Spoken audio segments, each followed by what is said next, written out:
చూడండి ఫ్రెండ్స్, మొత్తం క్లీన్ చేసిన తర్వాత కింద పార్ట్లో ఉన్నట్లా మొత్తం క్లీన్ అయిపోయినాక మనకి ఈ సైడు ఇక్కడ కొంచెం ఆయిల్ ఉంటుంది. ఆ ఆయిల్ అనేది ఏదైనా క్లాత్ కానీ దూది లాంటిది కానీ తీసుకొని ఆయిల్ అంతా మనం మళ్ళీ ఇప్పుడు మనకు పక్కన ఆయిల్ ఉంది కదా, ఆయిల్లోకి ఒత్తేసుకోవచ్చు.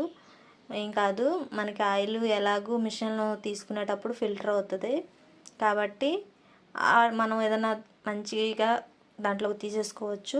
తర్వాత ఏదైనా క్లాత్ తీసుకొని నీట్గా మనకు ఆ బాబిన్ కాడ కానీ అదంతా శుభ్రంగా నీట్గా తుడిచేసుకోండి. చిన్న పీసులు అనేవి లేకుండా నీట్గా ఉంటుంది. మనం ఇలా క్లీన్ చేసినప్పుడైతే మిషన్ భలే పనిచేసిద్ది అనమాట, బాగా స్మూత్గా అనిపిస్తుంది. అందుకని మీరు ఖచ్చితంగా మిషన్ని క్లీన్ చేసుకోవటం మాత్రం వారానికి 10 రోజులకి మాత్రం మర్చిపోకండి. మర్చిపోయారంటే మనకి ఎర్రర్ వస్తుంటాయి, దారం తెగిపోతూ ఉంటుంది. చూడండి, ఇప్పుడు మనకి నెట్ అనేది ఫిల్టర్ చేసుకొని దారాల్లో